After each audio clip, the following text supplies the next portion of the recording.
तो हेलो दोस्तों, आज हम बात करेंगे बैंक रिकॉन्सिलिएशन स्टेटमेंट की। ये हमारा एक चैप्टर है 11th क्लास में। कई बार बच्चों को इस चैप्टर से न्यूमेरिकल करने में बहुत परेशानी आती है, तो इसलिए आज हम ये चैप्टर करेंगे और आपको समझाएंगे कि इस चैप्टर की न्यूमेरिकल आपको कैसे सॉल्व करने हैं, और एक न्यूमेरिकल भी आपको सॉल्व करके दिखाएंगे हम। तो चलिए शुरू करते हैं। सबसे पहले हम देखते हैं कि बैंक रिकॉन्सिलिएशन स्टेटमेंट में आखिर होता क्या है। तो ये आपको पता है, आप अकाउंट पढ़ रहे हैं तो आपने फर्म का नाम तो सुना होगा। जो फर्म होती है ये कैश बुक बनाती है। फर्म कैश बुक बनाती है। वो फर्म का बैंक अकाउंट भी होता है, और जो बैंक होता है वो पासबुक बनाता है। तो कई बार क्या होता है, ये कैश बुक है और ये पासबुक है। वैसे तो इन दोनों का बैलेंस इक्वल आना चाहिए, पर कई बार क्या होता है कि इन दोनों का जो बैलेंस होता है वो डिफरेंट होता है।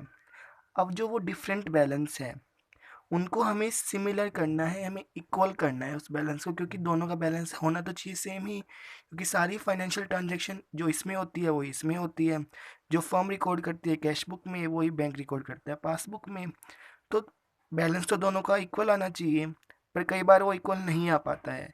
तो इस चैप्टर में बैंक रिकॉन्सिलिएशन स्टेटमेंट में हम क्या करते हैं कि जो इन दोनों का बैलेंस होता है हमें वो इक्वल करना होता है। और वो कैसे करते हैं हम इक्वल, हमें दे रखा होगा या तो डेबिट बैलेंस या क्रेडिट बैलेंस कैश बुक के हिसाब से या पासबुक के हिसाब से। उसके बाद हमें कुछ एडजस्टमेंट दे रखी होगी, तो वो एडजस्टमेंट का यूज़ करके उस बैलेंस में प्लस माइनस करके हमें निकालना होता है कि दूसरी जो बुक है उसके हिसाब से हमारा प्रॉफिट कितना आएगा। अगर हमें बैलेंस दे रखा है, balance as per passbook is given, तो हमें क्या करना है कि जो आइटम, हमें ये नहीं देखना कि सही ट्रांजैक्शन क्या है गलत ट्रांजैक्शन क्या है। जो कैश बुक में है हमें वो सारा का सारा एडजस्टमेंट पासबुक में करना है। अब चाहे कैश बुक में 5,000 हमें रिकॉर्ड करने थे पर हमने रिकॉर्ड नहीं किए हैं, पर क्योंकि हमने कैश बुक में रिकॉर्ड नहीं किए हैं और हम पासबुक के बैलेंस के हिसाब से अपनी एडजस्टमेंट कर रहे हैं, पासबुक का बैलेंस हमें गिवन है, तो हम वो 5,000 पासबुक में से भी हटा देंगे, क्योंकि हमें जो बैलेंस है वो कैश बुक के इक्वल लाना है। भले ही कैश बुक का बैलेंस सही नहीं है, पर हमें बैलेंस इसका कैश बुक के इक्वल लेके जाना है, इसलिए हम 5,000 घटा देंगे। तो इसमें हम सही गलत नहीं देखेंगे कि सही ट्रांजैक्शन क्या है गलत ट्रांजैक्शन क्या है। हमें जो बैलेंस जिस बुक के हिसाब से गिवन होगा उसमें हमें एडजस्टमेंट करके उस बैलेंस को जो दूसरी बुक है चाहे वो सही है या गलत उस बुक के इक्वल लेके आना है। तो सिंपल आपको बस ये ध्यान रखना है इस चैप्टर में। और ऐसे अगर हमें balance as per cash book given होगा तो हम क्या करेंगे, उस कैश बुक के बैलेंस को हमें पासबुक के बैलेंस के इक्वल करना होगा। भले ही कुछ ट्रांजैक्शन इसमें मिसिंग है पासबुक में जो कैश बुक में दे रखी है, पर क्योंकि हमें बैलेंस को पासबुक के इक्वल लाना है इसलिए हम कैश बुक में से भी वो सब्ट्रैक्ट कर देंगे। तो इसमें हमें सही या गलत फाइनेंशियल ट्रांजैक्शन नहीं देखनी, इसमें हम बस दोनों बुकों का बैलेंस जो है वो इक्वल करेंगे। और ये बात मैं आपको बता दूं कि जो कैश बुक होती है वो तो फर्म प्रिपेयर करती है, जो पासबुक होती है वो बैंक प्रिपेयर करता है। तो अब हम एक क्वेश्चन सोल्व करते हैं। ये थर्ड क्वेश्चन है बैंक रिकॉन्सिलिएशन स्टेटमेंट का, ये सोल्व करके देखते हैं। कह रखा है on 30 June 2014 bank column of Mohan Kapoors cash book showed a debit balance of 12,000। जो मोहन कपूर की कैश बुक है उसका डेबिट बैलेंस है 12,000। तो हम यहाँ पे लिख देंगे debit balance as per cash book 12,000 given है हमें ये। अब देखो कैश बुक का हमें बैलेंस गिवन है, तो हमें किसी ना किसी तरह से इस बैलेंस को पासबुक के बैलेंस के इक्वल करना है। चाहे जो फाइनेंशियल ट्रांजैक्शन इसमें सही है रिकॉर्ड कर रखी है पर वो पासबुक में नहीं है, तो हमें इसमें से सब्ट्रैक्ट करनी पड़ेगी, क्योंकि हमें बैलेंस इक्वल करना है। तो हमें उसके जैसा ही, पासबुक के जैसा ही बैलेंस करना होगा इसका। अब इसमें एडजस्टमेंट देखेंगे हम। पहली एडजस्टमेंट है cheques paid into bank 8,000 but of these only cheques of 6,500 were cleared and credited by the bankers up to 30 June. कह रखा है फर्म ने बैंक को 8,000 रुपये के चेक दिए हैं क्लियर करने के लिए, पर बैंक ने 6500 रुपये ही क्लियर किए हैं अब तक। तो फर्म ने क्या किया होगा, कैश बुक में उसने तो पूरा 8,000 का 8,000 बैलेंस डेबिट कर दिया होगा, पर बैंक ने तो पासबुक में अभी 6500 रुपये ही डेबिट किए, क्रेडिट किए हैं, क्योंकि उसने 6500 रुपये के चेक ही क्लियर किए हैं। तो मतलब कैश बुक में हमने 1500 रुपये के जो चेक है वो एक्स्ट्रा डेबिट कर रखे हैं कैश बुक में।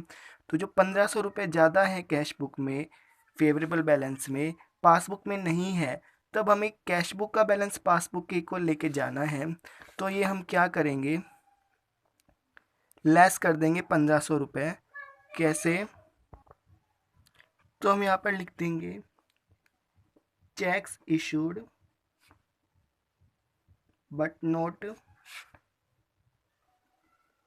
क्लियर्ड, कितने के, 1500 के, क्योंकि हमने तो कैश बुक में 8,000 के 8,000 को ही डेबिट कर दिया, पर पासबुक में बैंक ने अभी तक 6500 रुपये ही डेबिट किए हैं।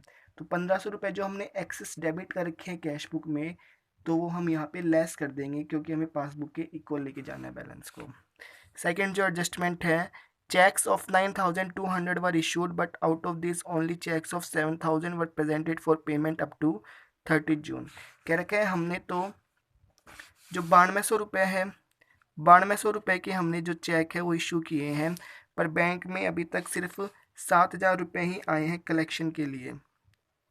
ठीक है, तो हमने तो 9,200 चेक इशू किए हैं, तो हमने तो अपनी जो कैश बुक है उसमें से 9,200 को सब्ट्रैक्ट करके दिखा दिया, पर बैंक ने अभी तक 7,000 क्लियर किए हैं, तो उसने तो 7,000 ही सब्ट्रैक्ट किए हैं अभी तक, मतलब 7,000 ही पासबुक में डेबिट करके दिखाए हैं।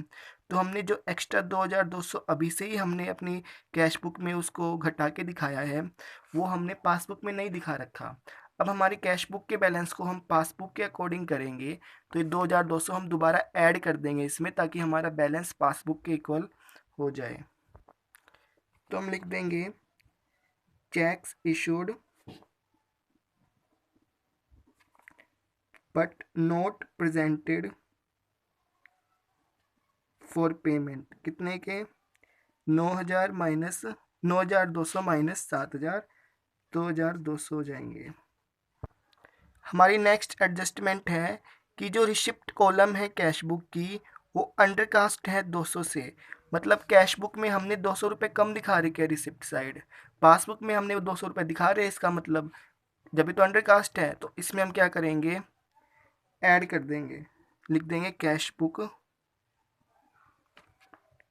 अंडरकास्ट 200 रुपये, यहाँ पर हम ऐड कर देंगे। अगली एडजस्टमेंट है, पासबुक है उसमें एक क्रेडिट बैलेंस है 330 का एज इंटरेस्ट ऑन इन्वेस्टमेंट, और एक डेबिट बैलेंस है 60,000 रुपये का बैंक चार्जेस का। ये हमने कैश बुक में नहीं दिखा रखा।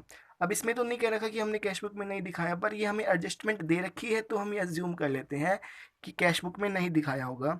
तो हम ऐड कर देंगे interest on investment 330, interest on investment 330। ये ऐड क्यों कर रहे हैं, क्योंकि ये हमने कैश बुक में नहीं डाला, इसको कैश बुक में नहीं दिखाया है, पासबुक में दिखा रखा है। तो पासबुक में हमने ये दिखा रखा है 330 रुपये, तो पासबुक का बैलेंस तो 330 रुपये से बढ़ जाएगा, पर हमने कैश बुक में नहीं दिखाया, तो कैश बुक का उतना रहेगा। अब हमें उसको भी इसके इक्वल करना है, तो इसमें भी हम 330 जोड़ देंगे, जो हम कर रहे हैं। अब हम कैश बुक में 330 ऐड कर देंगे, और बैंक चार्जेस हैं हमारे 60 रुपये के। जो ये बैंक चार्जेस हैं ये हमने पासबुक में दिखाए हैं। देखो, ये कैश बुक का बैलेंस है यहाँ पे, ये पासबुक का बैलेंस है। पासबुक के बैलेंस में से हमने 60 रुपये हैं ये कम कर रखे हैं, क्योंकि उसमें बैंक चार्जेस हैं, पर कैश बुक में हमने वो 60 रुपये दिखाए ही नहीं है कम करके। तो पासबुक का बैलेंस तो 60 रुपये से कम हो गया, पर कैश बुक का उतना ही है। अब हमें कैश बुक के बैलेंस को भी पासबुक के बैलेंस जितना करना है, तो हमें क्या करना पड़ेगा, हम कैश बुक में से भी वो 60 रुपये कम करके दिखा देंगे। यहाँ पे हम लिख देंगे बैंक चार्जेस 60 रुपीज़।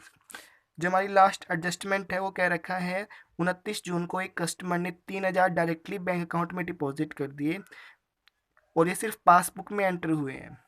तो देखो पासबुक में 3,000 रुपये एंटर कर दिए, मतलब 3,000 रुपये कस्टमर ने दिए हमको, वो हमने पासबुक में ऐड कर दिए, पासबुक से हमारा बैलेंस बढ़ गया 3,000 से, पर हमने कैश बुक में वो नहीं दिखाया। अब हमें दोनों के बैलेंस को सेम करना है, कैश बुक के और पासबुक के को। तो ये 3,000 रुपये जो हमने सिर्फ पासबुक में दिखा रखा है, कैश बुक में नहीं दिखा रखा, तो हम क्या करेंगे बैलेंस इक्वल करने के लिए कैश बुक में भी वो 3,000 रुपये ऐड कर देंगे। तो यहाँ पे हम लिख देंगे कस्टमर डिपॉजिटेड